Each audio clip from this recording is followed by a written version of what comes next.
السلام علیکم ورحمۃ اللہ وبرکاتہ۔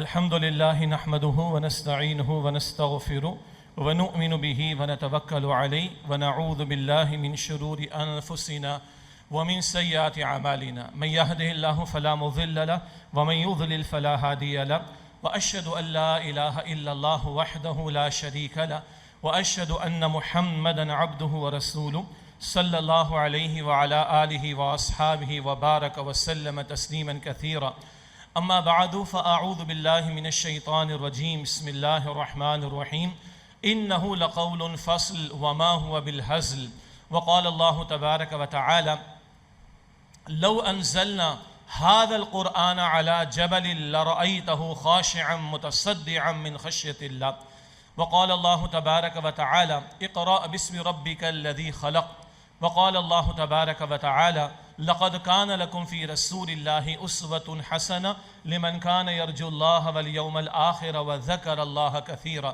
صدق الله العظيم اللهم صل وسلم على نبينا محمد رب اشرح لي صدري ويسر لي أمري واحلل عقدة من لساني يفقهوا قولي واجعل لي وزيرا من أهلي آمين يا رب العالمين۔ میں سب سے پہلے اللہ تعالیٰ کا شکر ادا کرتا ہوں اس کے فضل و کرم سے ایک بہت ہی بابرکت اور بامقصد محفل میں ہم شریک ہیں۔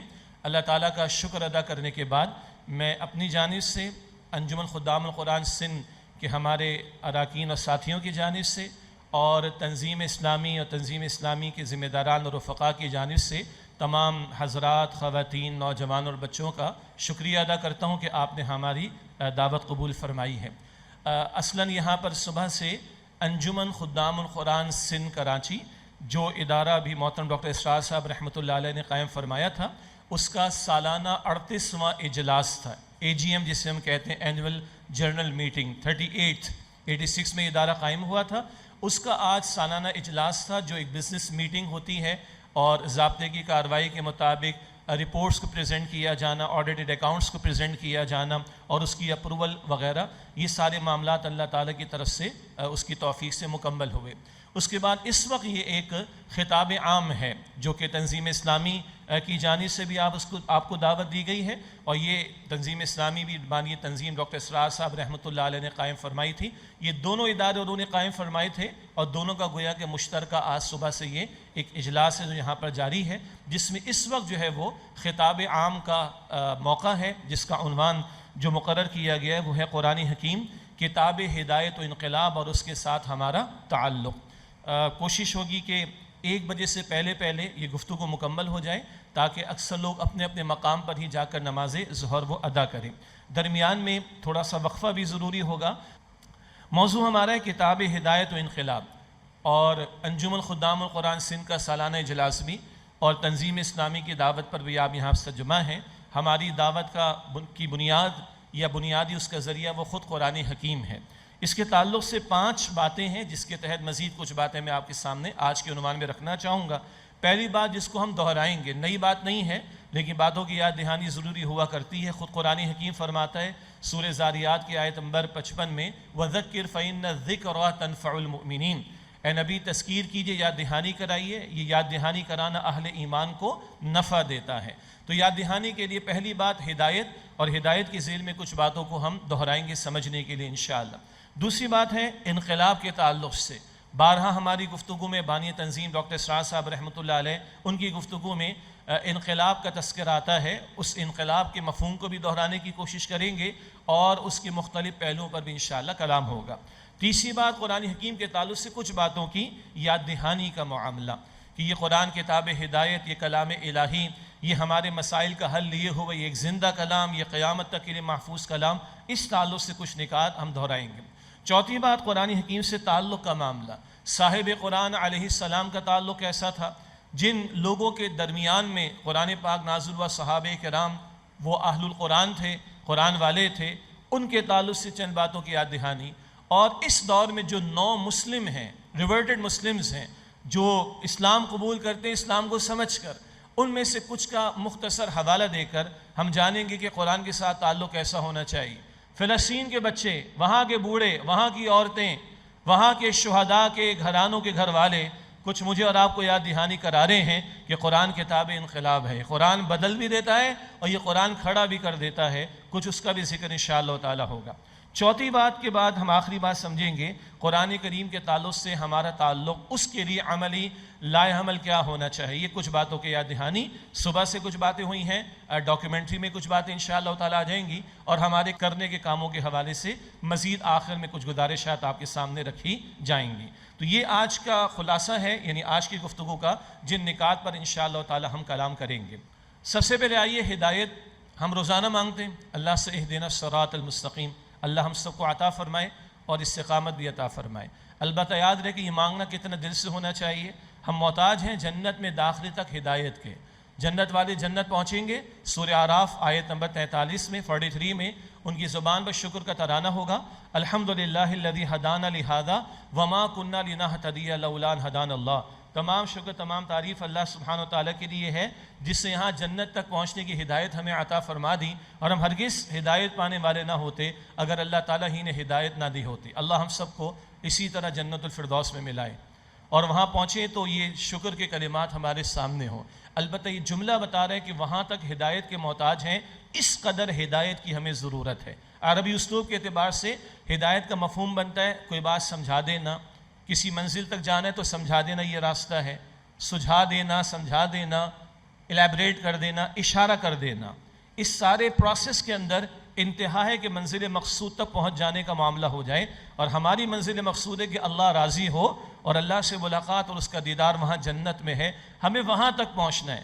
یہ ہے ہدایت کا وسیع ترین مفہوم، اور عمل سے تعلق یہ کہ اس قدر ہمیں اس کا احساس ہونا چاہیے اپنی ضرورت کا، اپنی محتاجی کا، تب یہ دعا دل سے نکلے گی جو ہر نماز کی ہر رکعت میں ہم مانگتے ہیں، اہدنا الصراط المستقیم، کہ اللہ سیدھے راستے کی ہدایت بھی دے دے اور مفہوم کے اعتبار سے منزل مقصود تک اللہ سبحانہ و تعالی ہمیں پہنچا دے۔ یہ ہدایت انسان کی ڈے ون سے ضرورت ہے۔ اللہ تعالی ہمارا اور آپ کا خالق ہے، اس نے آپ کے میرے جسم کو مینٹین رکھنے کے لیے، آپ کے میری جسم کی حاجات کو پورا کرنے کے لیے یہ دنیا بنائی اور سجائی ہے۔ یہاں تک کہ اللہ نے فرمایا ہے سورۃ الجاثیہ کی آیت نمبر 13 میں، وَسَخَّرَ لَكُم مَّا فِي السَّمَاوَاتِ وَمَا فِي الْأَرْضِ جَمِيعًا مِّنْهُ، تمہارے لیے آسمان و زمین میں جو کچھ بھی ہے اللہ نے مسخر کر دیا، تمہاری خدمت پر لگا دیا۔ یہ نظام اس طرح اللہ نے بنایا کہ تمہاری زندگی مینٹین رہ سکے۔ یہ سورج کی روشنی کا معاملہ ہو، یہ آکسیجن کی مقدار کا معاملہ ہو، گنتے چلے جائیے تو 31 مرتبہ قرآن کریم فرماتا ہے فَبِأَيِّ آلَاءِ رَبِّكُمَا تُكَذِّبَانِ، تم اپنے رب کی کن کن نعمتوں کو جھٹلاؤ گے۔ تو اس رب نے میرے اور آپ کے جسم کو بنایا بھی ہے، وہ میرا اور آپ کا خالق بھی ہے، اور وہ فرماتا بھی ہے سورۃ الملک میں اَلَا يَعْلَمُ مَنْ خَلَقَ، کیا وہی نہ جانے گا جس نے پیدا فرمایا؟ تو وہ خالق جانتا ہے، وَهُوَ بِكُلِّ شَيْءٍ عَلِيمٌ، وہ ہر شے کا جاننے والا ہے، اسے خوب معلوم ہے کہ اس کی مخلوق کی حاجت کیا ہے۔ میں عرض کر رہا تھا پہلے دن سے اللہ نے ہدایت کا اہتمام فرمایا ہے، اور میری مراد الہامی ہدایت۔ ہمارے جسم کے ساتھ اللہ نے ہمارے اندر روح بھی ڈالی ہے، اس روح کی بھی حاجت ہے، اس روح کی بھی کچھ ضروریات ہیں، اس روح کے بھی کچھ تقاضے ہیں۔ اللہ تعالیٰ نے اس روح کی حاجات کا بھی پورا کرنے کا اہتمام فرمایا پہلے دن سے۔ پہلے انسان آدم علیہ السلام، وہ پہلے نبی بھی ہیں، اور ایک اور نقطہ، وہ پہلے خلیفہ بھی ہیں۔ تو جتنی انسانیت کی تاریخ پرانی ہے، اتنی نبوت کی تاریخ پرانی ہے، اتنی ہی خلافت کی تاریخ بھی پرانی ہے۔ اور پہلے دن سے اللہ تعالیٰ نے اس ہدایت کا اہتمام فرمایا، جس کی تکمیل ابھی ہم پڑھیں گے، جو امام الانبیاء صلی اللہ علیہ وآلہ وسلم پر ہوئی ہے، وہ بعد میں ذکر آ جائے گا انشاءاللہ۔ مگر یہ اس قدر اہم معاملہ کہ پہلے دن سے اللہ نے اس کا اہتمام فرمایا۔ چنانچہ آدم علیہ السلام کو، جو پہلے انسان بھی ہیں، پہلے نبی ہیں اور پہلے خلیفہ ہیں، اللہ نے 2 قسم کی علوم عطا فرمائے۔ قرآن کریم میں ہم پڑھتے ہیں سورۃ البقرہ کے شروع میں آیت نمبر 31 میں، وَعَلَّمَ آدَمَ الْأَسْمَاءَ كُلَّهَا، اللہ سبحانہ وتعالیٰ نے آدم علیہ السلام کو تمام چیزوں کے نام سکھا دیے۔ سادہ سا مفہوم بنتا ہے، ہر شے کا علم عطا کیا، اور آج کی اصطلاح میں کہہ لیں وہ عصری علوم ہو، وہ فزیکل سائنسز کا علم ہو، وہ ٹیکنالوجی، جو کچھ بھی آپ کہہ لیں، پوٹینشلی، پرائمریلی، بنیادی طور پر یہ ساری دنیا جس میں بھیجا جا رہا ہے، اس دنیا کے وسائل کا علم ہونا، مسائل کا علم ہونا بھی ضروری ہے، اور وسائل کا علم ہونا بھی ضروری کہ خلافت زمین پر قائم ہونے۔ تو اللہ نے ویل ایکیوبڈ کر کے آدم علیہ السلام کو بھیجا، اشیاء کا، چیزوں کا نام سکھا دیے، چیزوں کے نام بتا دیے۔ لیکن زمین پر جب خلافت دے کر اللہ سبحانہ وتعالی آدم علیہ السلام کو بھیج رہا ہے تو اسی البقرہ میں آیت نمبر 38 میں 38 میں اللہ نے فرمایا فَإِمَّا يَأْتِيَنَّكُم مِّنِّي هُدًى فَمَن تَبِعَ هُدَايَ فَلَا خَوْفٌ عَلَيْهِمْ وَلَا هُمْ يَحْزَنُونَ جب تمہارے پاس میری طرف سے ہدایت آئے گی، جو میری ہدایت کی پیروی کریں گے ایسے لوگوں کو نہ کوئی خوف ہوگا اور نہ وہ غمگین ہوں گے۔ بہت اہم بات ہے، نہ خوف ہوگا نہ غمگین ہوں گے کون؟ جو ہدایت کے علم کی پیروی کریں گے۔ بات ابھی آگے مزید بڑھے گی، ایک اور نقطہ بھی ذہن میں رکھیں، جہاں ہدایت کی ضرورت ہے وہیں اس کے کچھ درجات بھی ہیں، جیسے کہ میں نے اشارہ کیا ہے۔ ایک ہے ہماری جسم کی حاجات کا پورا ہونا، اللہ نے سکھایا ہے، بتایا ہے، سمجھایا ہے اور علم عطا کیا ہے، اور ایک ہے ہماری روح کی حاجات کا پورا ہونا، اللہ نے سکھایا ہے، بتایا ہے، اور اس ضرورت کو پورا کرنے کا بھی اللہ سبحانہ وتعالی نے اہتمام فرمایا۔ ہم سورۃ الاعلیٰ پڑھتے ہیں آخری پارے میں، وطر کی پہلی رکعت میں بھی نبی علیہ السلام اس کی تلاوت فرماتے تھے، اور جمعے کی نماز میں بھی، عیدین کی نماز میں بھی اللہ کے نبی تلاوت فرماتے تھے سورۃ الاعلیٰ آخری پارے میں۔ اللہ تعالیٰ فرماتے کہ الذی خلق فسوى والذی قدر فہدی، اللہ نے ہر شے کی تخلیق فرمائی، اس کو درست فرمایا ہر اعتبار سے، والذی قدر، ہر شے کا اندازہ مقرر کیا، میکانزم اللہ نے دیا، فہدا، اور اس کو ہدایت عطا فرما دی۔ ایک بہت بنیادی ہدایت ہے، تمام مخلوقات کو اللہ تعالیٰ نے عطا فرمائی ہے۔ بکری کا بچہ پیدا ہوتا ہے، اس کو معلوم ہے کہ اپنی ماں یعنی بکری کے تھن سے اس سے دودھ کیسے لینا ہے، اللہ نے سکھایا ہے۔ مچھلی کو اللہ تعالیٰ نے تیرنے کا فن سکھایا ہے، پرندے کو اڑنے کا فن اللہ تعالیٰ نے سکھایا ہے۔ یہ بنیادی ہدایت تمام مخلوقات میں اللہ تعالیٰ نے رکھ دی۔ اس سے آگے بڑھے حضرت انسان کے بارے میں، جو کہ اشرف المخلوقات بھی ہے، فی احسن تقویم، اللہ سبحانہ وتعالیٰ فرماتا ہے کہ بہترین سانچے میں، بہترین ساخت میں اللہ سبحانہ وتعالیٰ نے انسان کو پیدا کیا ہے۔ اس حضرت انسان کے بارے میں بھی ایک بنیادی ہدایت جو سارے انسانوں میں اللہ تعالیٰ نے رکھ دی۔ سورۃ الشمس میں ہم پڑھتے ہیں فَأَلْهَمَهَا فُجُورَهَا وَتَقْوَاهَا، اللہ نے انسان میں فجور کی صلاحیت بھی رکھی، بدی ہے، گناہ ہے، اور تقویٰ کی صلاحیت بھی رکھی، خیر کا عنصر بھی رکھا۔ اسی میں میرا اور آپ کا امتحان بھی ہے۔ بنیادی انسانی اخلاقیات تمام انسانوں میں مشترک ہیں۔ جھوٹ ہر معاشرے میں برا مانا جاتا ہے، یہ الگ بات ہے کہ اکثر لوگ بولتے ہیں، لیکن جب بولنے والے سے کوئی جھوٹ بول کر اسے دھوکہ دے تب وہ کہتا ہے کہ یہ غلط ہے۔ سچ ہے کڑوا، ہر معاشرے میں تسلیم شدہ بات ہے کہ اچھی ویلیو ہے، البتہ کم لوگ بولتے ہیں، لیکن سچ ہے، حق تسلیم شدہ بات ہے۔ تو کچھ بنیادی انسانی اخلاقیات سارے انسانوں کے اندر مشترک ہیں۔ یہ جو کبھی آتا ہے نا، بڑے بڑے لوگ ہیں اور جناب ہیں کافر مگر یہ کچھ خیر کا کام کر جاتے ہیں، تو پوٹینشلی انسانوں میں یہ جذبہ موجود ہے۔ اپنی روح کی تسکین کے لیے، اپنے انر سیلف کی سیٹسفیکشن کے لیے کچھ نہ کچھ کرنا چاہتا ہے بندہ۔ ہاں، ہمارا عقیدہ بتاتا ہے کہ اگر وہ ایمان کے بغیر کر رہا ہے، ادھر اس کو کچھ خیر مل جائے گا، آخرت میں کچھ نہیں ملے گا۔ یہی حل ہے مدر ٹریسا کے بارے میں، اس کا کیا بنے گا؟ سیدھی سی بات، ہمارا عقیدہ بتاتا ہے کہ ایمان کے بغیر اگر عمل ہے، بظاہر کتنا ہی اچھا ہے، ادھر دنیا میں کچھ مل جائے گا، آخرت میں کچھ نہیں۔ لیکن وہ لوگ بھی جو ہیں کفر پر، مگر پوٹینشلی کوئی نہ کوئی خیر اگر ان کے اندر موجود ہے، اس کا اظہار ہو جاتا ہے، یا اپنے انر سیلف کے لیے، اپنی باطن کی تسکین کے لیے وہ بھی کوئی نہ کوئی نیکی کا تصور اختیار کرنے پر مجبور ہوتے ہیں۔ اس سے یاد آ گیا ہوگا اراکین انجمن کو بھی اور رفقائے تنظیم اسلامی کو بھی کہ منتخب نصاب میں جو بانی تنظیم ڈاکٹر اسرار صاحب رحمۃ اللہ علیہ درس دیتے ہیں، سورۃ البقرہ کی آیت نمبر 177 کا آیت البر، نیکی کی حقیقت، وہاں یہ مضمون زیادہ کھل کر ہمارے سامنے آتا ہے۔ بہرحال میں اس کر رہا تھا، ہدایت کے بھی درجات ہیں۔ ساری مخلوقات میں اللہ نے بنیادی ہدایت رکھ دی، انسان میں اللہ نے بنیادی انسانی اخلاقیات رکھ دیں، خیر اور شر، نیکی اور بدی، اچھے اور برے کی بنیادی تمیز انسانوں کو اللہ نے ودیعت کی ہے، ان کے اندر رکھی ہے۔ لیکن اللہ تعالیٰ نے یہیں تک نہیں چھوڑا، اللہ سبحانہ وتعالیٰ نے بندوں کی کامل ہدایت کے لیے کہ کوئی بلینک نہ رہے، اندھیرے میں نہ رہے، اللہ نے پیغمبروں کا سلسلہ شروع کیا اور اللہ نے الہامی تعلیم عطا فرمائی۔ اللہ نے اپنی وحی انسانوں کو عطا فرمائی، چنے ہوئے بندوں یعنی پیغمبروں علیہم السلام کے ذریعے سے۔ میں اور آپ اسے الہامی ہدایت کہتے ہیں، ڈیوائن گائیڈنس کہہ لیتے ہیں، وحی کی تعلیم کہہ لیتے ہیں، پیغمبروں کو عطا کیا جانے والا علم وہ کہہ لیتے ہیں. اس کے بارے میں عرض کر رہا تھا، وہ پہلے دن سے اللہ نے اہتمام کیا. اگر آدم علیہ السلام کو علم الاسماء، اشیاء کا علم اور چیزوں کا علم عطا ہوا، تو اسی اللہ سبحانہ و تعالیٰ نے علم ہدایت پہلے دن سے عطا فرمایا. اور اس کی تکمیل پھر اللہ سبحانہ و تعالیٰ نے امام الانبیاء صلی اللہ علیہ وآلہ وسلم پر فرمائی. البتہ اس نقطے کو اور ہم سمجھتے ہیں، یہ انسانیت کی سب سے بڑی ضرورت ہے کہ اس کو ہدایت میسر آئے. اور آج کے حالات بھی بتا رہے ہیں، ہم پہلے بھی محتاج تھے ہدایت کے، الہامی ہدایت کے، آج بھی محتاج ہیں، اور انسانیت قیامت تک محتاج رہے گی. اگر آپ ایک ورلڈ ویو اس وقت دنیا کا دیکھیں، دنیا کے وہ ممالک جن کو ہم ترقی یافتہ کہتے ہیں، دنیا کے وہ ممالک جن کو ہم ایڈوانسڈ کنٹریز کہتے ہیں، دنیا کے وہ ممالک جن کی ظاہری ترقی سے مرعوب ہونے والے مسلمان، ان کو کہتے ہیں جناب ان کو دیکھو کیا کمال کے لوگ ہیں، اور اپنے دین کے بارے میں شبہات میں مبتلا ہیں. اور حد یہ ہو گئی ہے کہ اب امریکہ سے لوگوں کو ادھر بھیجا جا رہا ہے. ویسے تو دنیا گلوبل ہو گئی ہے، آنے کی ضرورت نہیں ہے، سوشل میڈیا اویلیبل ہے، مگر باہر سے لوگوں کو ادھر بھجوا کر یہاں کی یونیورسٹیز کے اندر لیکچرز دلوائے جا رہے ہیں. یہ تم کیا کس دین کے ماننے والے، تمہارے پاس تو کچھ بھی نہیں. ان کو دیکھو کمال تو ادھر ہے، ترقی تو ادھر ہے، ایڈوانسمنٹ تو ادھر ہے.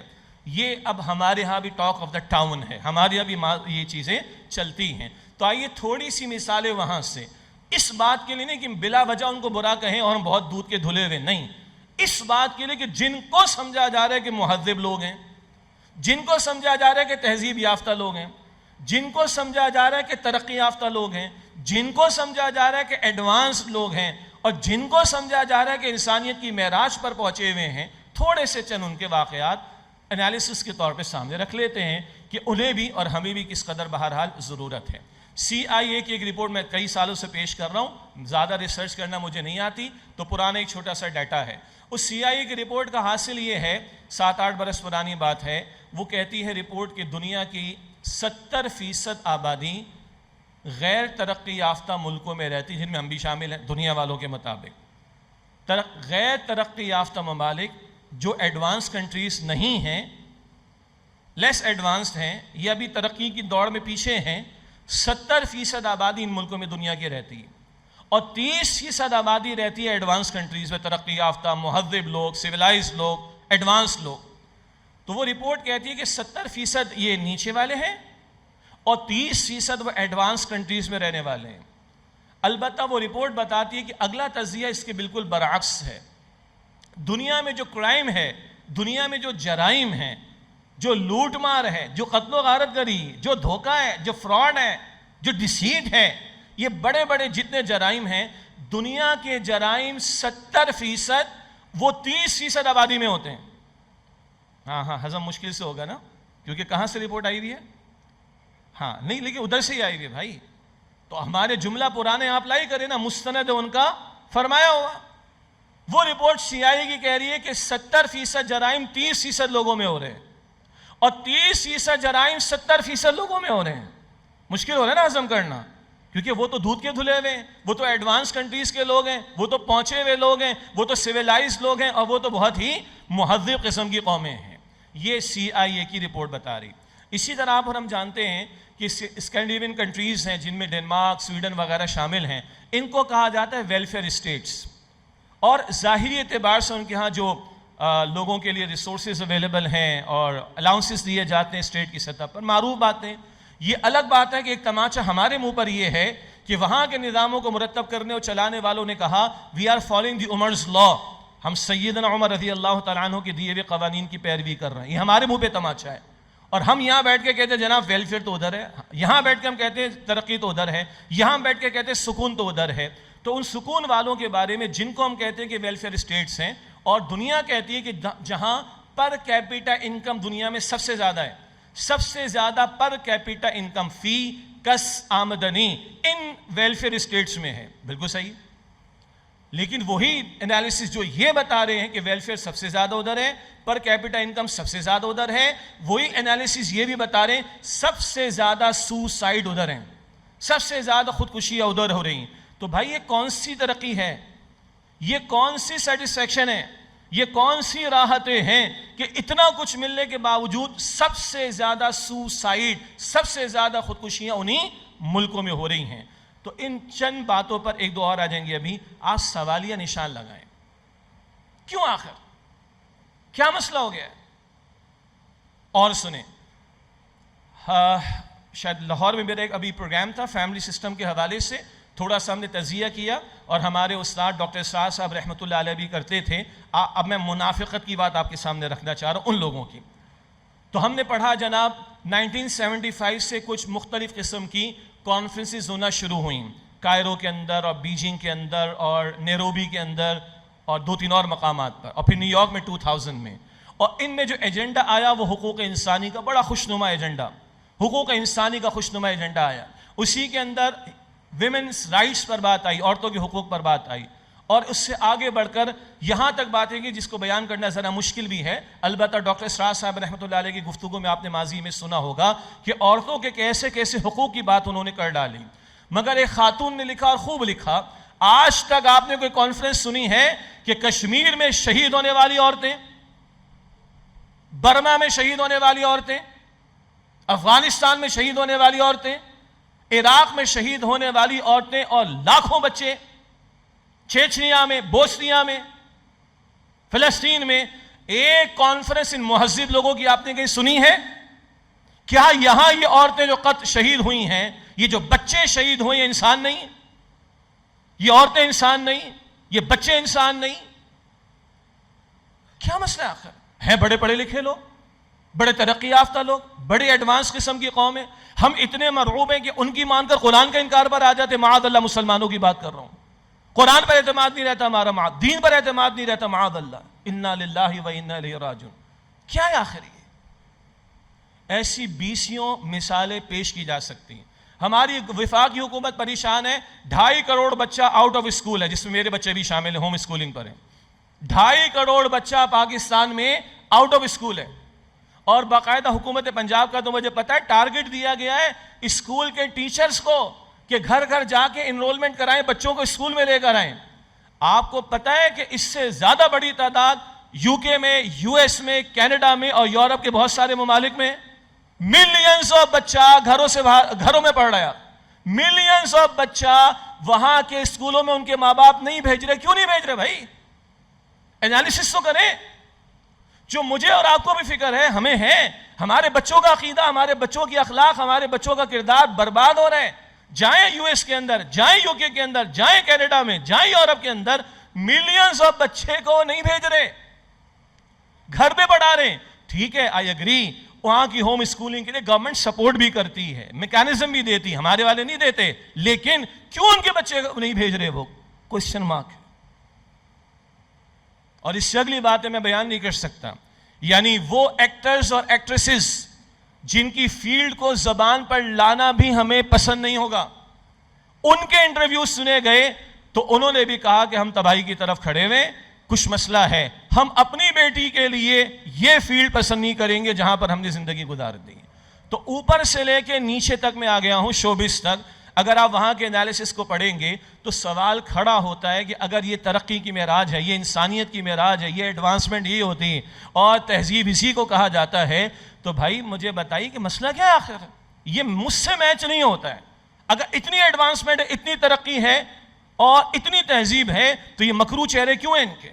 آج تہذیب آپ کو دیکھنی، 17,000 سے زیادہ بچے فلسطین میں شہید ہو گئے. اتنی بڑی تعداد میں دنیا کی بڑی بڑی جنگوں میں بچے نہیں کئی قتل یہ شہید ہو گئے.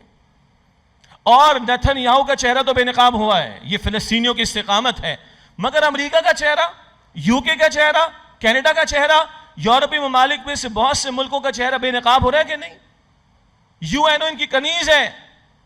انٹرنیشنل کورٹ آف جسٹس ٹوکری ردی کی ٹوکری میں اس کا فیصلہ نیتن یاہو کہتا ہے. امریکی صدر کوئی بھی بنے گا آگے، وہ کہے گا نیتن یاہو کی پیٹھ پر ہم کھڑے ہوئے. کیا یہ مکروہ چہرے واضح نہیں ہو رہے ہمارے سامنے؟ یہ تہذیب ہے، یہ سویلائزیشن ہے، یہ ایڈوانسمنٹ ہے. ہاں، یہ ایڈوانسمنٹ تباہی مچاتی ہوئی چلی گئی. عراق کے اندر ایک ایمبارگو بش نے لگایا، 10 ملین لوگ ہلاکت میں چلے گئے. اور عراق پر چڑھائی کر دی ویپنز اور ماس ڈسٹرکشن کے نام پر. اس کے بعد وی آر سوری، یہ تو غلط ہو گیا ہم سے. سبحان اللہ. جاپان میں جو کچھ کیا اس کے بعد کی تباہی افغانستان میں دیکھ لیں آپ لوگ. یہ دنیا کی ٹیکنالوجی کدھر استعمال ہو رہی. بہرحال میں اس پر شام تک اللہ کی توفیق سے بات کر سکتا ہوں، لیکن زیادہ ضرورت نہیں. لیکن ایک جملہ پھر واضح کر دوں میں، ان کی برائیاں کر کے ہم مطمئن نہ ہو جائیں کہ ہم بہت اچھے ہیں، معاف کیجئے گا. ہاں وہ بھی آ جائے گا بھی آگے چل کے تھوڑا سا. یہ انالیسس اس لیے کیا گیا کہ we need something، وہ something ہمیں بتائیں. وہ قرآن ہمارے پاس ہے، وہ اللہ کی آخری ہدایت ہمارے پاس، جس کی دنیا کو طلب و تڑپ ہے. اس کے کچھ مظاہر بھی آگے چل کر انشاءاللہ وقت ہوا تو آ جائیں گے. تو یہ نقطہ کیا تھا؟ یہ انسانیت کی سب سے بڑی ضرورت ہے، جس کو ہم الہامی ہدایت کہتے ہیں، ڈیوائن گائیڈنس کہتے ہیں، وحی کی تعلیم کہتے ہیں. اور ایک انگریز مفکر نے لکھا، ہم نے ہواؤں میں اڑنا سیکھ لیا، اوپر فضا میں جا کے اڑ رہے ہیں پرندوں کی طرح. ہم نے جہاز بنا لیے ہیں، اتنی ترقی ہم نے کر لی. ناسا والے نہ جانے شٹل لے کے کہاں کہاں جا رہے ہیں. ہم نے زمین کی تہہ میں جا کر، سمندر کی تہہ میں جا کر جو ہے وہ تیرنا سیکھ لیا مچھلیوں کی طرح. اوپر اڑ رہے ہیں پرندوں کی طرح، نیچے تیر رہے ہیں مچھلیوں کی طرح. لیکن زمین پر انسان بن کر زندگی کیسے بسر کریں، یہ آج تک ہم نہیں سمجھ سکے. یہ ہے جہاں انسان کی عقل کی حد ختم ہوتی ہے اور یہاں سے وحی کی ضرورت کا آغاز ہوتا ہے، یا وحی کا آغاز ہوتا ہے اس کی ضرورت کے اعتبار سے. اور ڈے ون سے اللہ نے ویل ایکیوپ کر کے انسانیت کے لیے انسان کو بھیجا، آدم علیہ السلام کو بھیجا. اور یہ سلسلہ جیسے کہ میں نے عرض کیا امام الانبیاء خاتم الانبیاء صلی اللہ علیہ وسلم پر مکمل ہوا ہے. اور اس کو بھی نوٹ کیجئے، آدم علیہ السلام کو علم الاسماء اشیاء کا علم دیا گیا، لیکن فرمایا فَإِمَّا يَأْتِيَنَّكُم مِّنِّي هُدًى، جب تمہارے پاس میری طرف سے ہدایت آئے گی، جو میری ہدایت کی پیروی کریں گے، فلا خوف علیہم ولا هم يحزنون، ایسے لوگوں میں نہ کوئی خوف ہوگا اور نہ وہ غمگین ہوں گے. تمہارا علم الاسماء ہو، تمہاری ایکوائرڈ نالج ہو، تمہاری انٹلیکٹ ہو، تمہاری ریسرچ ہو، تمہاری ٹیکنالوجی ہو، سب ٹھیک ہے.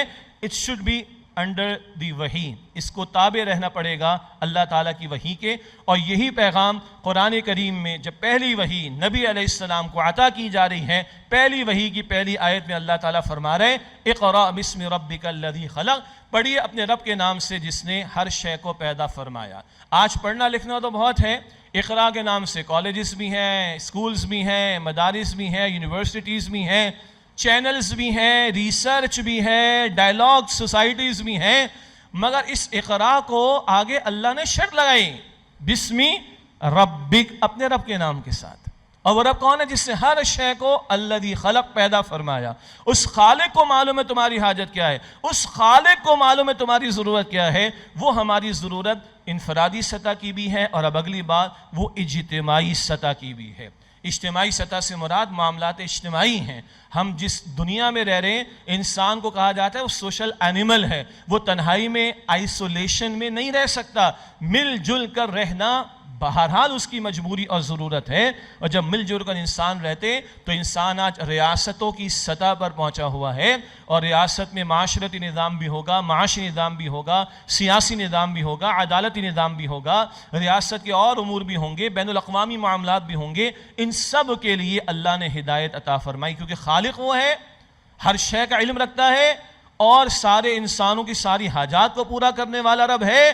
اب اس نے جو آخری کلام امام الانبیاء صلی اللہ علیہ وسلم کو عطا فرمایا، تو یہ اجتماعی معاملات زندگی، جس کو ہمارے استاد ڈاکٹر اسرار صاحب بیان فرماتے تھے رحمت اللہ علیہ، زندگی کے بعض معاملات بڑے گھمبیر ہیں، اجتماعی معاملات. ان معاملات میں عدل کیسے آئے گا، توازن کیسے آئے گا، یہ موضوع ہے سورۃ الفاتحہ میں. جب ڈاکٹر اسرار صاحب رحمۃ اللہ علیہ اہدنا الصراط المستقیم پر کلام فرماتے ہیں، وہاں تفصیلات ملیں گی آپ کو. اور سورۃ الفاتحہ کا درس بھی ہمارے منتخب نصاب میں موجود ہے. اراکین انجمن ہو اور رفقائے تنظیم اسلامی، ہمارے احباب سب منتخب نصاب سے واقف ہیں اکثر و بیشتر. بہرحال تو اجتماعی سطح کے معاملات میں ایک بڑا مسئلہ، مرد اور عورت میں توازن کدھر آئے گا، بلکہ توازن سے بہتر عدل کیسے آئے گا. آج تو کہہ رہے ہیں بالکل دونوں برابر ہیں. بڑی احمقانہ قسم کی بات ہے، اس کی تفصیل کی ضرورت نہیں ہے. بے وقوفوں کی بات ہے کہ مرد اور عورت بالکل برابر ہیں. ہاں انسان ہیں، اللہ کی مخلوق ہیں، ذمہ دار مخلوق ہے، بالکل ٹھیک بات ہے. لیکن کہ بالکل ایک جیسے، یہ بے وقوفی کی بات ہے. تو مرد کے اپنے جذبات اور احساسات ہیں، عورت کے اپنے جذبات اور احساسات ہیں، مگر دونوں کا خالق اللہ ہے. مرد اگر نظام بنائیں گے عورتوں کو وہ بائی پاس کریں گے، سیدھی سی بات. اگر عورتوں کے ہاتھوں میں نظام دے دیں. آپ کو معلوم ہے یو ایس میں، امریکہ میں مردوں نے اپنے حقوق کے لیے مظاہرے کرنا شروع کر دیے. ابھی ہم 100 برس پیچھے ان سے. ہمارے ابھی چلت پھرت ہے عورتوں کے حقوق کے لیے. امریکہ میں مردوں نے اپنے حقوق کے لیے مظاہرے کرنا شروع کر دیے. بھائی یہ ٹھوکریں کھائے گا انسان، کبھی ایک انتہا پر جائے گا ایکسٹریم پر، کبھی دوسری انتہا پر جائے گا. جیسے اکنامک سسٹم کے اندر کبھی انڈیویجول کی ایبسلیوٹ لبرٹی کی بات ہوگی، وہ کیپٹلزم کی انتہا پر جائے گا، بربادی آئے گی. اس کے بالکل اپوزٹ دوسری ایکسٹریم پر جائے گا، ایبسلیوٹ ایکوالٹی سوشلزم کے نام پر. یہ دونوں ایکسٹریمز ہیں اور یہ دھوکے کھا رہے ہیں لوگ، بلکہ ٹکریں ماریں گے دیواروں میں، مار رہے ہیں، در بدر کی ٹھوکریں کھا رہے ہیں. خالق کی مانو جس سے مرد کو بھی پیدا کیا، عورت کو بھی پیدا کیا. اللہ کے ساتھ کوئی معاذ اللہ فیورزم کا معاملہ نہیں کہ وہ فلاں کو فیور دے دے گا، فلاں کے ساتھ انفیورزم کا، نہ بالکل نہیں. اللہ خالق مرد عورت دونوں کا، دونوں کے اللہ تعالیٰ احساسات اور جذبات کو جانتا ہے. آجر اور اجیر، امپلائر امپلائی، دونوں کے اپنے اپنے جذبات اور احساسات ہیں، لیکن اور دونوں کا فرق بھی ہو جاتا ہے. امپلائر کا ڈفرینٹ معاملہ ہوگا، امپلائی کا ڈفرینٹ. اللہ دونوں کا خالق ہے. حکمراں اور رعایا، اختیار آ جائے تو تباہی بھی آ جاتی ٹھیک ٹھاک. پولیٹیکل سائنس میں کہا جاتا ہے نا، ایبسولوٹ اتھارٹی کرپٹس ایبسولوٹلی. اختیار پورا ہوگا، تباہی بربادی بھی مکمل آئے گی. تو اس اعتبار سے غور کیجئے، یہ بڑے گھمبیر مسائل ہیں. عورت اور مرد میں کہاں توازن آئے گا؟ آجر اور اجیر، امپلائر امپلائی میں کیسے توازن آئے گا؟ حکمراں اور رعایا، ان میں توازن کیسے آئے گا؟ لیبر اور کیپٹل، اس میں توازن کیسے آئے گا؟ یہ اس وقت تک نہیں آ سکتا جب تک کہ خالق کی عطا کردہ ہدایت کے تابع نہ ہو. اس ہدایت کی تکمیل اللہ نے حضور پر فرمائی صلی اللہ علیہ وسلم. آخری کلام بھی دیا اور اس کی حفاظت کا اللہ تعالیٰ نے اہتمام بھی فرمایا. اِنَّا نَحْنُ نَزَّلْنَا الذِّكْرَ وَإِنَّا لَهُ لَحَافِظُونَ. اللہ فرماتے ہم نے قرآن کو ہم نے نازل کیا، ذکر کو، اور ہم ہی اس کی حفاظت کرنے والے. نہ تورات کا وعدہ لیا نہ انجیل کا. یہ اپنی جگہ بڑا موضوع ہے. گریڈ 1 کے اسٹوڈنٹ کو گریڈ 10 کی کتابیں نہیں پڑھائی جاتی، گریڈ 10 والے کو ماسٹرس لیول کی کتاب نہیں پڑھائی جاتی. جیسے ایک انڈیویجول کا انٹلیکچول ایولوشن ہوتا ہے، شعور کی سطح بڑھتی جاتی ہے، شعوری ارتقاء ہوتا ہے، ایسی پوری انسانیت کا بھی ایک بائی لارج انٹلیکچول ایولوشن ہوا. اور جب وہ اپنے اس سطح کی انتہا پر پہنچا کہ اب آخری کلام دیا جائے، تب اللہ نے آخری کلام قرآن کے طور پر عطا فرمایا. اس موضوع سے جن کو دلچسپ، بڑا قیمتی موضوع ہے، تو ہمارے استاد ڈاکٹر سعد صاحب رحمۃ اللہ علیہ کے کتاب چاہے نبی اکرم صلی اللہ علیہ وسلم کا مقصد بعثت، اس میں یہ موضوع آپ کو بہت تفصیل سے ملے گا انشاءاللہ. تو اللہ نے اس سطح پر جب بائی لارج انٹلیکچول لیول یا شعور کی سطح انسانیت کی اس سطح پر پہنچی، اب آخری کلام دیا جائے، تب اللہ نے قرآن پاک عطا کر کے قیامت تک کے لیے محفوظ فرما دیا. اور حضور ہی پر اللہ تعالیٰ نے دین کی تکمیل کا اعلان فرمایا صلی اللہ علیہ وسلم. دین پہلے دن سے آیا ہے. سورہ آل عمران کی آیت نمبر 19 میں ان الدین عند اللہ الاسلام، دین تو اللہ کے نزدیک اسلام ہے. آدم علیہ السلام بھی اسلام لے کر آئے، موسیٰ علیہ السلام بھی، عیسیٰ علیہ السلام بھی، لیکن دین کی تکمیل کا اعلان پہلے کسی پیغمبر پر نہ ہوا، یہ امام الانبیاء پر ہوا صلی اللہ علیہ وسلم. جیسا کہ سورہ مائدہ کی آیت نمبر 3 میں آتا ہے، الیوم اکملت لکم دینکم، آج کے دن میں نے تمہارے لیے تمہارے دین کو مکمل فرما دیا. اس میں بھی ایک چھوٹا سا بڑا پیارا انالیسس ہے. پہلے دن سے اللہ تعالیٰ نے دین مکمل فرما کر نہیں دیا. زندگی شروع ہوئی غار سے، سادہ سی زندگی، سادہ سے مسائل ہیں، سادہ سی حاجات و ضروریات ہیں، سادہ سی ہدایات آ گئی. لیکن زندگی میں بھی انسان کا سوشل ایوولوشن ہوا ہے. غار سے نکل کر کسی دریا سمندر کنارے چھوٹی سی بستی، پھر کہیں بڑے بڑے شہروں کا معاملہ، پھر قبائلی زندگی، موسیٰ علیہ السلام کا دور، اور پھر ہوتے ہوتے رسول اللہ علیہ السلام کے دور میں ریاست کا تصور. یہ ریاست کا تصور حضور کے دور میں آیا. ایران کی ریاست اور روم کی ریاست مشہور ہے نبی علیہ السلام کے دور میں. تو جیسے آخری کلام پہلے دن نہیں دیا گیا، شعور کی سطح انتہا کو پہنچی تب دیا گیا قرآن پاک، اسی طرح دین اللہ نے پہلے دن مکمل فرما کر نہیں دیا. جب انسان کا سوشل ایوولوشن، معاشرتی ارتقاء ہوتے ہوتے اعلیٰ ترین سطح پر پہنچا. آج بھی ریاستیں دنیا میں، بس مستقبل میں گلوبل اسٹیٹ کی بات ہے، اور وہ گلوبل اسٹیٹ بالآخر اسلام کی ہوگی انشاءاللہ تعالی. اس سے پہلے بہت کچھ ہونا ہے، لیکن آج بھی ریاست پر ہی انسان کھڑا ہے، ریاستوں کا تصور موجود ہے۔ جب اس تصور پر انسان کا سوشل ایولوشن آیا، تب رسول اللہ صلی اللہ علیہ وسلم کے ذریعے اللہ تعالیٰ نے دین کی تکمیل کا اعلان فرمایا۔ مشہور آیت سورۃ المائدہ میں الیوم اکملت لکم دینکم، آج کے دن میں نے تمہارے لیے تمہارے دین کو مکمل فرما دیا۔ یہ ایک درجے میں ہماری پہلی بات مکمل ہوئی۔ ہدایت کے تعلق سے پہلے دن سے اس کی ضرورت ہے، پہلے دن سے اللہ تعالیٰ نے اس کا اہتمام فرمایا ہے۔ البتہ ہمارے جسم سے بڑھ کر ہماری روح کی حاجات ہیں، اور ہمارے لیے ہماری مٹیریل نیڈز سے بڑھ کر ہماری اسپریچول نیڈز ہیں۔ ساری مخلوقات کو اللہ تعالیٰ نے رہنمائی عطا کی ہے، سارے انسانوں کو بنیادی شعور، بنیادی اخلاقیات کے بارے میں اللہ نے عطا فرمایا ہے، لیکن اجتماعیت کے بڑے اہم مسائل، ان کے بارے میں اللہ نے ہدایت مکمل فرما کر دی نبی صلی اللہ علیہ وسلم کو۔ قرآن کریم قیامت تک کے لیے محفوظ، اور دین بھی اللہ تعالیٰ نے مکمل فرما دیا، اور امام الانبیاء صلی اللہ علیہ وسلم کا اسوہ بھی ہمارے لیے محفوظ ہے۔ درمیان میں تجزیہ بھی آگے کہ جن کو آج دنیا کہتی ہے کہ معراج پر انسانیت کی، وہ بیچارے بھی کتنے محتاج ہیں، ہمیں ہمدردی ہونی چاہیے۔ وہ بیچارے بھی کتنے محروم ہیں، ہمیں ہمدردی ہونی چاہیے۔ البتہ ہمیں اپنے گریبانوں میں جھانکنا چاہیے کہ جو ہدایت ہمارے پاس ہے، آج اس کے ساتھ ہمارا رویہ کیسا ہے، وہ بات بعد میں آئے گی۔ اور مغرب کا یا دیگر تہذیبوں کا یہ چھوٹا سا تجزیہ کرتے ہوئے یہ مقصد نہیں کہ ہم بہت دودھ کے دھلے ہوئے بڑے اچھے ہیں، قطعاً یہ مقصد نہیں۔ بتانا مقصود یہ تھا کہ جن کو آج مستند اور اعلیٰ ترین سمجھا جا رہا ہے، وہ بیچارے کتنے غریب ہیں، کتنے محتاج ہیں، یہ بتانا مقصود تھا۔ یہ میری گفتگو کا ایک حصہ مکمل ہوا۔ تو ڈاکٹر صاحب فرماتے تھے کہ آپ کے ہاتھ میں، میں مثال چینج کر رہا ہوں، AK-47 ہو، کلیشنکوف، اور آپ ایک چونٹی کو ماریں تو ہنسی آئے گی نا؟ اشرف المخلوقات اللہ نے بنایا مجھے اور آپ کو، بیسٹ آف دا کریشن، اور ان بیسٹ میں سے بھی دی بیسٹ محمد مصطفیٰ کے امتی ہیں صلی اللہ علیہ وسلم۔ تو آپ کی میری بہترین صلاحیت ہے، وہ مال ہو، وہ جان ہو، وہ اولاد ہو، وہ انٹیلیکٹ ہو، وہ صلاحیتیں ہوں، وہ ریسورسز ہوں، ان کا بہترین استعمال ہے اس قرآن حکیم کے پڑھنے، پڑھانے اور اس کو سرو کرنے کے لیے، خدمت کے لیے۔ اسی لیے آج صبح سے یہاں انجمن خدام القرآن سندھ کراچی کا 38واں سالانہ اجلاس 38 AGM منعقد ہو رہی۔ جو حضرات اور خواتین اگر انجمن خدام القرآن سندھ کے رکن بننا چاہیں، باہر انشاءاللہ تعالیٰ آپ رابطہ کیجیے گا۔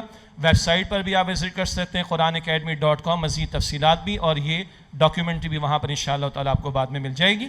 اب ہم واپس آتے ہیں ہمارے آج کے خطاب کی طرف۔ موضوع ہمارا چل رہا ہے قرآن حکیم کتاب ہدایت اور انقلاب، یعنی کتاب ہدایت اور کتاب انقلاب۔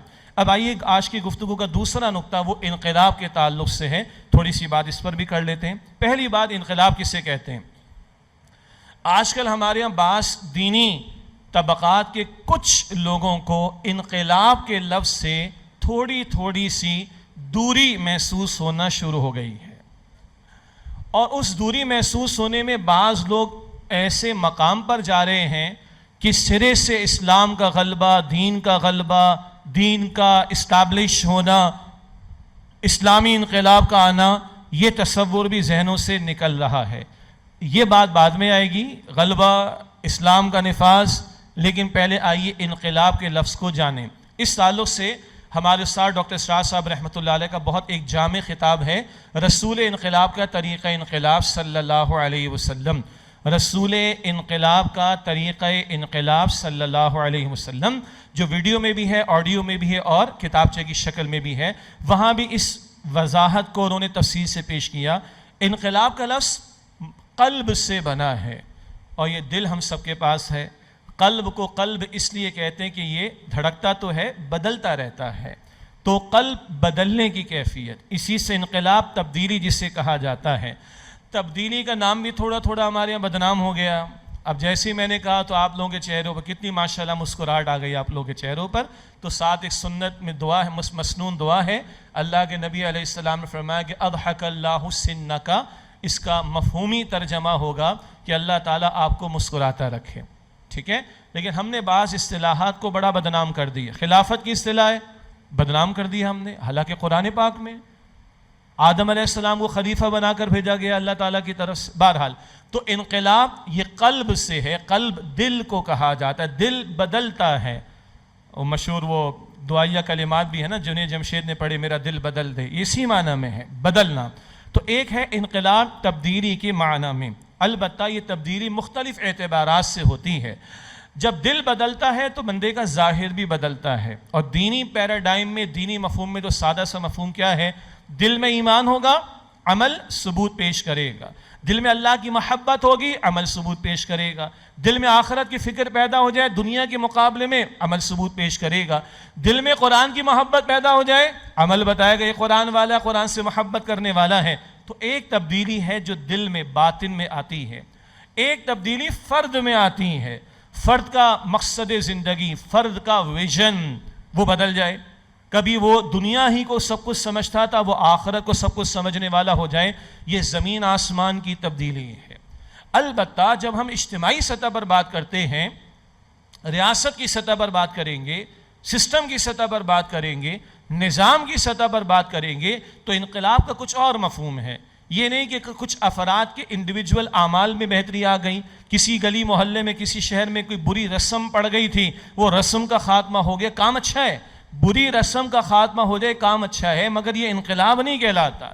تو انقلاب پھر کسے کہا جائے گا؟ تو ڈاکٹر صاحب نے اس کی یوں وضاحت فرمائی کہ اجتماعی معاملات زندگی، ان میں سیاسی نظام بھی ہوتا ہے، معاشی نظام بھی ہوتا ہے، معاشرتی نظام بھی ہوا کرتا ہے. اگر ان میں کوئی تبدیلی آئے تو اس کو انقلاب کہا جاتا ہے. کچھ افراد کا بدل جانا، اس کو ریولوشن نہیں کہا جائے گا، اس کو انقلاب نہیں کہا جائے گا. اجتماعی معاملات زندگی میں، کوئی سوشل سسٹم میں، کوئی اکنامک سسٹم میں، کوئی پولیٹیکل سسٹم میں کوئی میجر بڑی تبدیلی اگر آ جائے، اس کو انقلاب کہا جا سکتا ہے. دنیا جانتی ہے جناب، وہ اکنامک سسٹم میں آ گیا سوشلزم، ایک بڑا چینج آ گیا، بڑا ریولوشن آ گیا، بالکل ٹھیک ہے. کیپٹلزم کے اپوزٹ میں سوشلزم آ گیا، تو اکنامک سسٹم میں ایک میجر تبدیلی تو آئی. آگے ہم اس کو تھوڑا سا موازنہ کریں گے کہ یہ جزوی انقلاب ہے، یہ مکمل انقلاب نہیں، یہ کمپریہنسو ریولوشن نہیں ہے، لیکن ہے. دنیا جانتی ہے کہ سوشلزم جس وقت آیا، مر چکا ہے، لیکن جس وقت آیا تو اس علاقے میں اکنامک سسٹم میں ایک میجر تبدیلی آئی، تو اس کو کہا جاتا ہے کہ ایک ریولوشن تھا. فرانس میں آ گیا جناب، بادشاہت ختم ہو گئی، خوبصورت عنوان کے ساتھ ڈیموکریسی آ گئی. اب وہ ڈیموکریسی آج کتنی ڈیموکریٹک ہے ہم سب کو پتہ ہے. بہرحال لیکن ایک بادشاہی نظام کی جگہ ایک جمہوری نظام آ گیا، تو کہا جائے گا پولیٹیکل سسٹم میں کوئی تبدیلی آ گئی. یعنی اگر میجر جو سسٹمز ہیں، اکنامک سسٹم ہے، پولیٹیکل سسٹم ہے، سوشل سسٹم ہے، اجتماعی نظام کے ان بڑے گوشوں میں کوئی بڑی بنیادی تبدیلی اگر واقع ہو، تو اس کو کہا جائے گا یہ انقلاب ہے. ٹھیک ہو گیا، ہم مانتے ہیں ان چیزوں کو اور جانتے بھی ہیں. البتہ آگے لکھا ہے ہمگیر انقلاب. ہمگیر کا مطلب ہر اعتبار سے تبدیلی، مکمل تبدیلی، ایبسلیوٹ چینج، کمپریہنسو ریولوشن. اگر یہ دیکھنا ہو تو واحد مثال ہے امام الانبیاء صلی اللہ علیہ وآلہ وسلم کے برپا کردہ انقلاب میں. یہ مزید تفصیل آپ کو اسی کتابچے میں یا خطاب میں مل جائے گی، رسول انقلاب کا طریقہ انقلاب صلی اللہ علیہ وسلم. البتہ ڈاکٹر اسرار صاحب بانی تنظیم رحمۃ اللہ علیہ، ان کی ایک تحریر ہے جس سے ان کو بڑی محبت تھی، بڑی محبت تھی. اس کا عنوان ہے قرآن اور جہاد. کچھ الفاظ تھوڑے سے آج ذرا مشکل محسوس ہوں گے، البتہ انہوں نے بھی پڑھایا ہے اور ہمارے بہت سارے مدرسین اس کا مطالعہ بھی کراتے ہیں، خاص طور پر ہمارے رجوع الی القرآن کورسز میں. الحمدللہ اس تحریر کے ایک پیراگراف کو میں سادہ الفاظ میں، اپنے الفاظ میں آپ کے سامنے رکھ رہا ہوں کہ اگر اس انقلاب کو دیکھیں جو امام الانبیاء، خاتم الانبیاء محمد مصطفیٰ صلی اللہ علیہ وسلم کے ہاتھوں برپا ہوا، تو ایک ون لائنر ہے، ذرا چیک کر کے بتاؤ کہ کیا نہیں بدلا، کہاں چینج نہیں آئی، چیک کر کے بتا دو. دنیا کے معروف جو انقلابات یا ریولوشنز ہیں ان میں اگر کہیں سوشلزم ایک سسٹم میں آیا تو اکنامک سسٹم میں ایک میجر تبدیلی تو آئی ہے، لیکن پولیٹیکل سسٹم میں، سوشل سسٹم میں، افراد کے کردار میں، ان کے اخلاق میں، گھر کی ویلیوز میں، خاندانی نظام میں، لوگوں کے معاملات میں، لوگوں کے لین دین میں، اور لوگوں کا باطن تو کون پوچھتا ہے؟ باطن کو مانتے ہی نہیں ہے کافر، تو باطن کو پوچھیں گے کہاں سے؟ انر سائڈ کی بات کر رہا ہوں، کوئی تبدیلی یہاں پر نہیں آئی۔ اگر فرانس کے اندر آ گیا جناب ڈیموکریسی آ گئی ہے، بادشاہت کا نظام ختم ہو گیا، تو یس پولیٹیکل سسٹم میں ایک میجر چینج آیا ہے، لیکن اکنامک سسٹم میں، سوشل سسٹم میں معاف کیجئے گا، فیملی سسٹم میں، لوگوں کی اقدار میں، لوگوں کے معاملات میں، لوگوں کے لین دین میں کوئی تبدیلی واقع نہیں ہوئی۔ یہ سارے انقلابات یہ اس طرح کے اور وہ جزوی قسم کے انقلابات ہیں۔ واحد ہمہ گیر، ہمہ جہد، موسٹ کمپریہنسو ایبسلیوٹ چینج والا انقلاب ہے، وہ محمد مصطفیٰ کی ذات کے ذریعے آیا صلی اللہ علیہ وسلم۔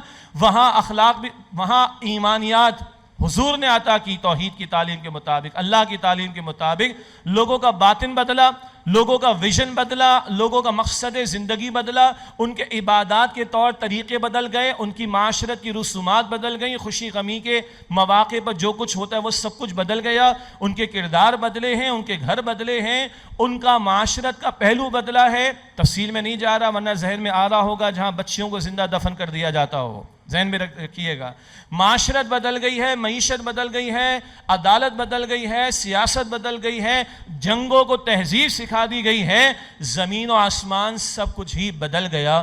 یہ بتاؤ کہ کیا تبدیل نہیں ہوا؟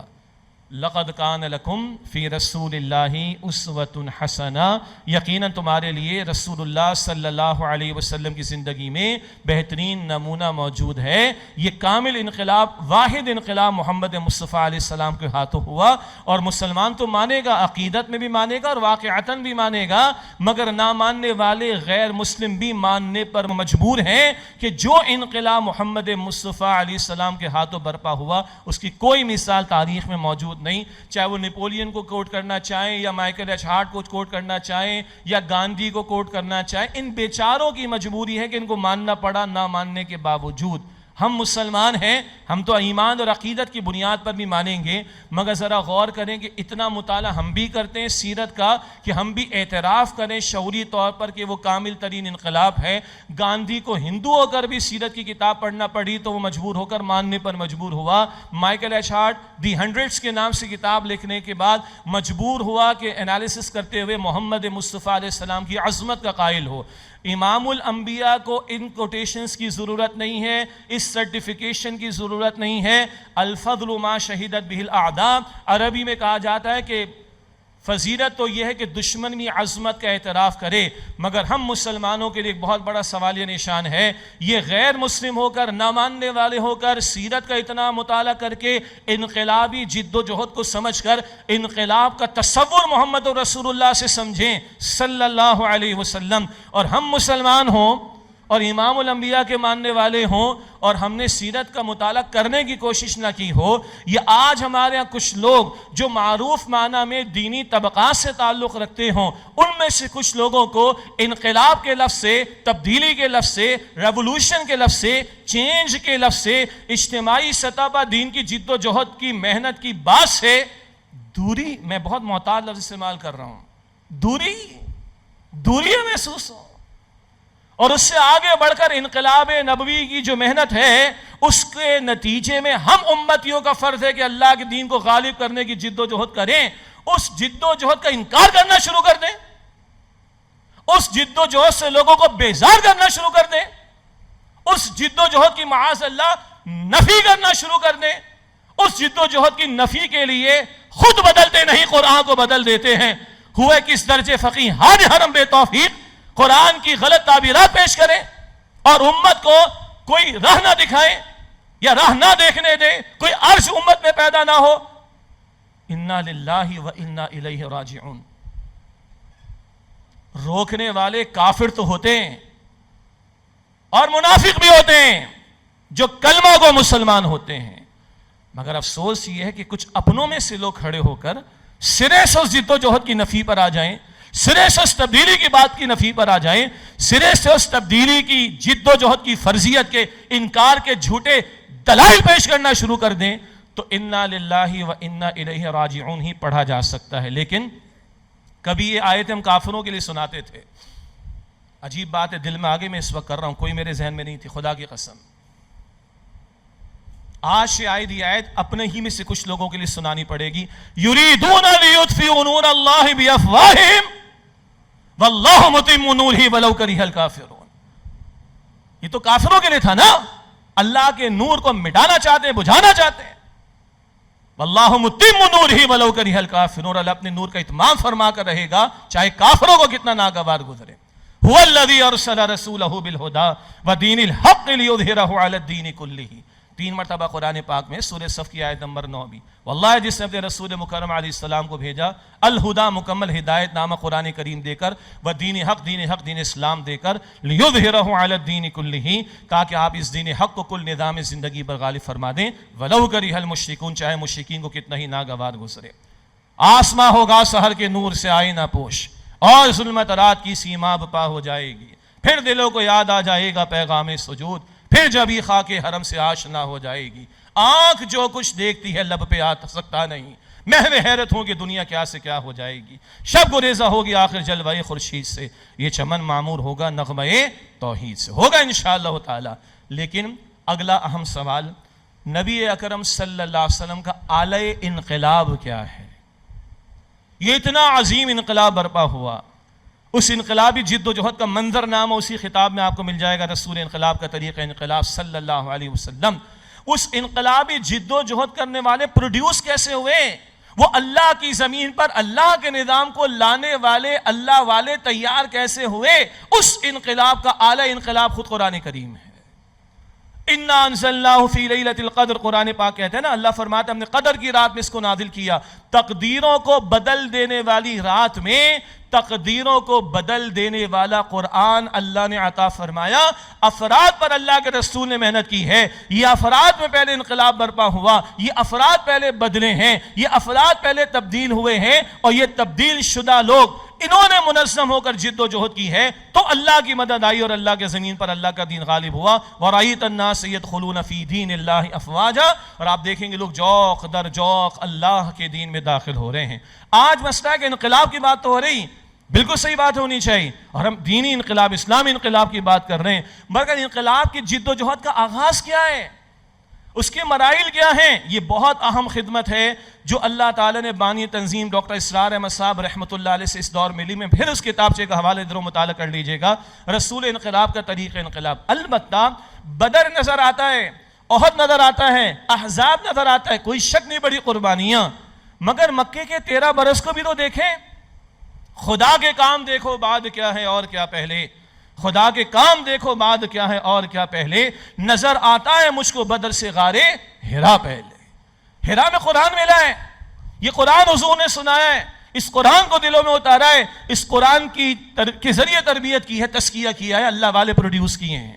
یہ قرآن دلوں میں اترتا ہے تو بلال جان دینے کو تیار، بلال کی خون کی الٹیاں ہوں رضی اللہ تعالی عنہ، مگر بلال کلمہ چھوڑنے کو تیار نہیں ہوتا. یہ قرآن دل میں اترتا ہے، خباب دیکھتے انگاروں پر لیٹنے کو تیار ہے، ان کی کمر جل کر سیاہ ہو جائے، مگر خباب حق چھوڑنے کو تیار نہیں. یہ قرآن ہماری بہنیں سنیں، یہ قرآن دل میں اترتا ہے، سمیہ شہید ہونے کو تیار، یاسر شہید ہونے کو تیار، مگر وہ حق چھوڑنے کو تیار نہیں ہے. اللہ اکبر کبیرہ. یہ قرآن دلوں میں اترتا ہے تو بی بی زنیرہ اور اس طرح کی بہت ساری کنیزیں وہ اتنی ماری پیٹی جاتی تھیں کہ مارنے والے مار مار کر تھک جاتے تھے اور کہتے تمہیں کسی مروت میں رحم کر کے نہیں چھوڑا، تمہیں مار مار کر تھک گئے اس لیے چھوڑا ہے اور ماریں گے تمہیں. اور وہ اللہ کی بندیاں جو کنیزیں تھیں، جو غلام تھے، اس سارے ظلم اور ستم کو برداشت کرتے تھے. اس قرآن نے مکہ میں 23 برس کے 13 سال مکی زندگی نبی علیہ السلام کی آغاز وحی کے بعد اس قرآن نے ایک اور عالم کی سیر کرائی. اس قرآن نے جنت کے نظارے صحابہ کرام کے سامنے رکھے.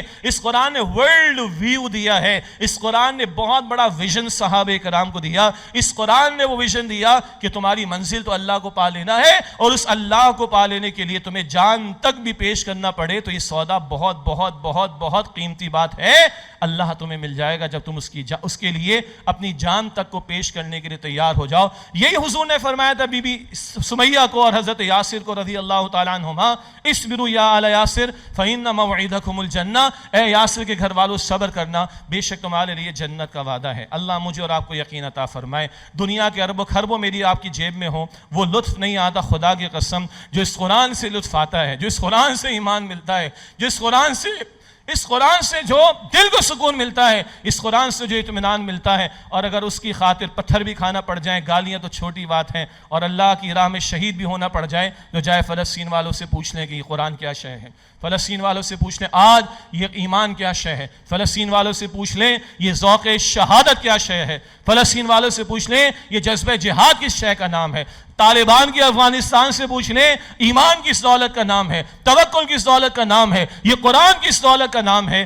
آج 14 صدیوں پہلے کی بات تو ہے ہی ہے، اللہ 2024 میں بھی یہ واقعات میرے آپ کے سامنے رکھ رہا ہے۔ تو یہ قرآن فرد کو بدلتا ہے، اولاً افراد کے باطن کو بدلتا ہے، یہ باطن بدلے گا، ظاہر بدلے گا، یہ بدلے ہوئے لوگ، یہ اللہ والے، یہ مل کر کھڑے ہوں گے تو اللہ کی مدد آئے گی۔ سرکشوں کے لیے، باغیوں کے لیے، گناہگاروں کے لیے اور نافرمانوں کے لیے، اللہ کے احکامات کو توڑنے والوں کے لیے اللہ کی مدد کا وعدہ نہیں ہے۔ اللہ فرماتا ہے سورہ نحل کے آخر میں ان اللہ مع الذین اتقوا، بے شک اللہ ان کے ساتھ، اللہ کی نصرت، اللہ کی معیت ان کے ساتھ ہے جو اللہ سبحانہ و تعالیٰ کا تقوی اختیار کرنے والے ہوں۔ آج ہم چاہتے ہیں انقلاب برپا ہو، جی فجر کی صفیں خالی ہوں تو انقلاب نہیں آئے گا، قرآن کے نسخوں پر مٹی پڑی ہو تو انقلاب نہیں آئے گا، اللہ سے باتیں کرنے اور اللہ کی سننے کا شوق نہیں، انقلاب نہیں آئے گا، اللہ کی کتاب کے تابع ہونے کو تیار نہیں، کوئی انقلاب نہیں آئے گا، قرآن کو دنیا کی سب سے بڑی نعمت ماننے کو تیار نہیں،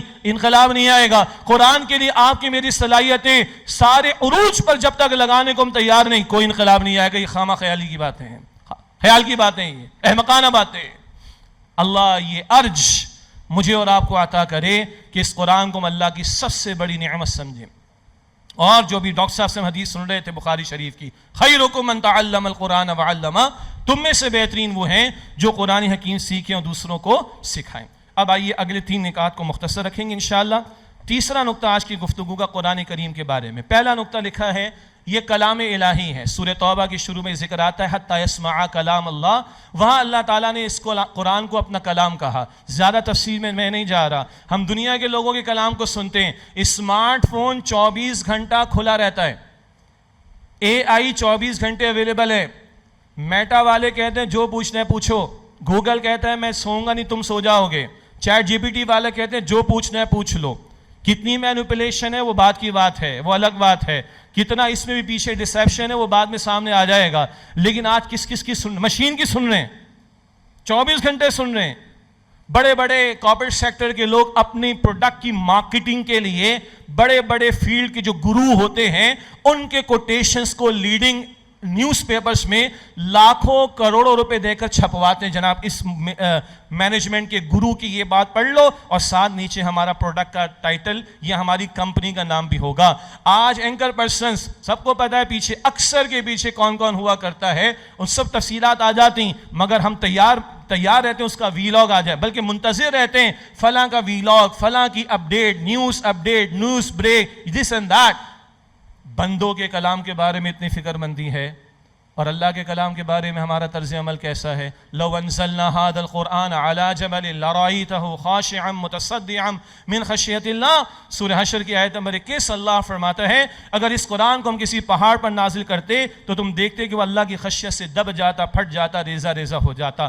تنہائی میں بیٹھ کے سوچیں اللہ کے کلام کی ورتھ، اللہ کے کلام کی ویلیو، اللہ کے کلام کے لیے میری انسپریشن، اللہ کے کلام کے لیے میری ڈیڈیکیشن، اللہ کے کلام کے لیے میری محنت کس قدر ہے۔ میں اپنے آپ سے پوچھوں، آپ اپنے آپ سے پوچھیں۔ اللہ فرماتا ہے یہ قرآن محفوظ کتاب ہے، ذکر آ گیا، یہی ہے الہدا جس کو اللہ نے الہدا قرار دیا، اور یہی ہے جس کی ہر نماز کی ہر رکعت میں ہم دعا کر رہے ہیں اہدنا الصراط المستقیم، اور یہ قیامت تک کے لیے محفوظ ہے، اس میں کوئی تبدیلی واقع نہیں ہوئی۔ اگلی بات، ہمارے ہاں جملہ چلتا ہے زندگی موت کا مسئلہ۔ ہم بیٹھے ہیں کراچی میں، یہ ریکارڈنگ بعد میں بھی یوز ہوگی، کراچی ہم بیٹھے ہیں، قریب شارع فیصل ہے، شارع فیصل پہ بینرز لگتے ہیں مختلف نوعیت کے، اور ہمارے اس ملک کے ریاستی ادارے، دفاعی ادارے، ان کی طرف سے بینرز لگائے جاتے ہیں۔ مجھے بڑی نفرت ہے مجھے نفرت ہے جب کرکٹ کے نام پر قوم کا بیڑا غرق کیا جاتا ہے، جب کرکٹ کے نام پر آدھا شہر بند کیا جاتا ہے،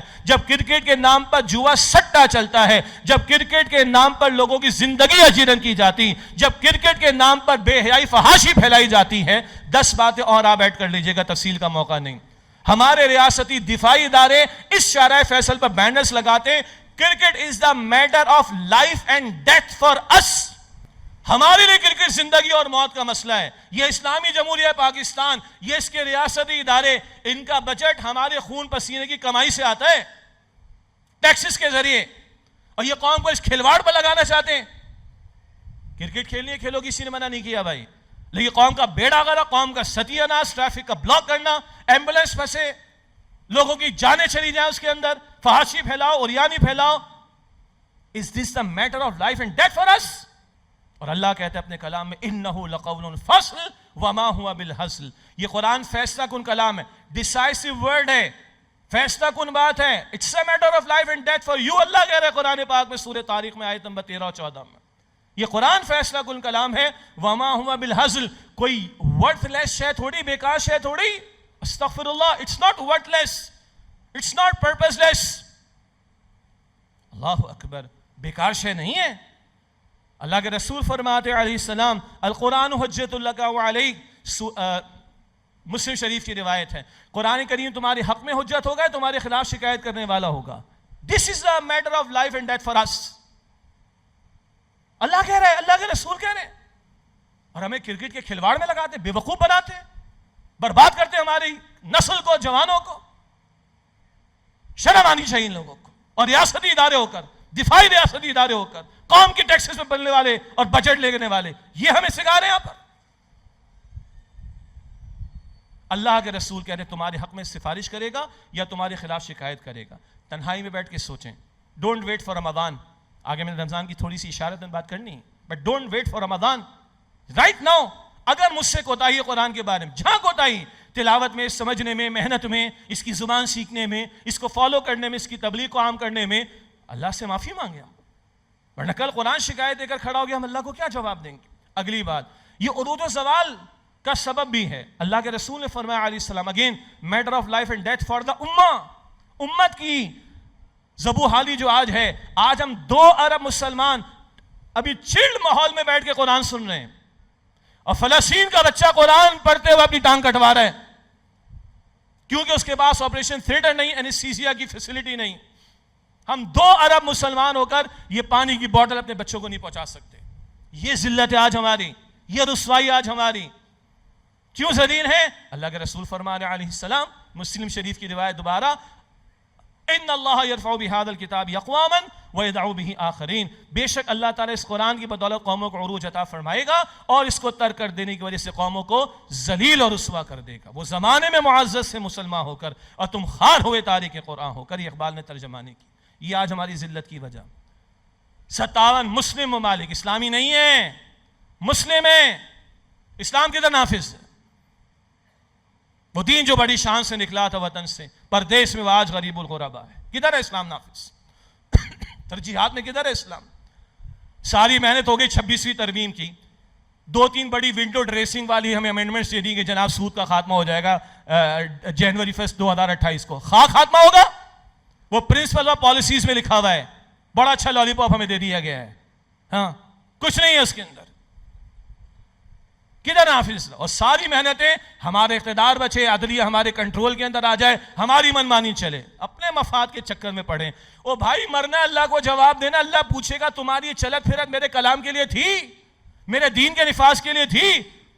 کوئی آرمی چیف ہو، کوئی ریاستی ادارے والے ہو، کوئی حکمراں ہو، کوئی سیاستدان ہو، آج حکمراں کل اپوزیشن، آج حکمراں جو آج کے بیٹھا ہوا اقتدار پر آ کر جواب دینا اللہ تعالیٰ کو. میں نے بھی دینا ہے. میرے گھر پر میری حکمرانی میں جواب دوں اللہ کے ہاں، میرے زیر تحت لوگ ہوں گے میں جواب دوں اللہ تعالیٰ کے ہاں. 25 کروڑ پر جو حکمران بن کر بیٹھے جواب دینا اللہ تعالیٰ کو. اللہ پوچھے گا بڑی طاقت تھی تمہارے پاس، بڑی جگہ تم نے طاقت استعمال کی. آج کچھ طاقتور لوگ طاقت استعمال کر رہے ہیں عورتوں کے خلاف، بچیوں کے خلاف، بیٹیوں کے خلاف. ڈوب مرنے کا مقام ہے. آج طاقت استعمال ہو رہی دبانے کے لیے، مٹانے کے لیے، قید کرنے کے لیے. آج طاقت استعمال ہو اس کو لے آؤ، اس کو لے جاؤ، میں آ جاؤں وہ چلا جائے. اللہ پوچھے گا یہ طاقت تم نے میرے کلام کے لیے میرے دین کے لیے استعمال کی؟ اللہ پوچھے گا بھائی، ہم سب سے پوچھے گا، ہم میں سے ہر ایک کا رول ہے، وہ پھر کبھی تفصیل انشاءاللہ تعالی۔ بہرحال اسی طرح یہ قرآن کلام زندہ ہے۔ اللہ فرماتا ہے فی ذکرکم، سورہ انبیاء کی آیت نمبر 10 ہے، اس میں تمہارا ذکر موجود ہے، تمہارے لیے رہنمائی موجود ہے۔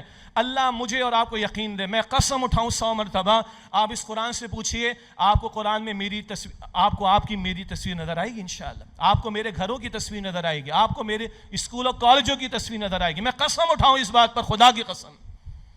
اللہ کے رسول نے فرمایا صلی اللہ علیہ وسلم فی نبأ ما قبلکم وخبر ما بعدکم، اس قرآن میں تمہارے پچھلے لوگوں کے حالات اور بعد والوں کی خبریں موجود۔ میں قسم اٹھاؤں اس قرآن میں کراچی کے حالات ملیں گے، پاکستان کے حالات ملیں گے، فلسطین کے حالات ملیں گے، اسرائیل کے حالات ملیں گے، آپ کی میری پارلیمنٹ کے حالات ملیں گے۔ میں قسم اٹھاؤں اس بات پر، وہ نگاہ چاہیے۔ It speaks to us, it is for us.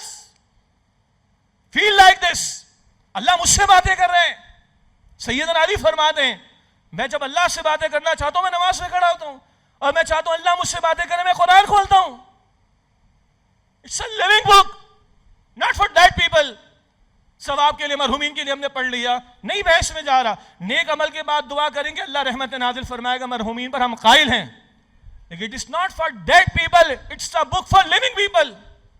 Don't make it a book of dead people.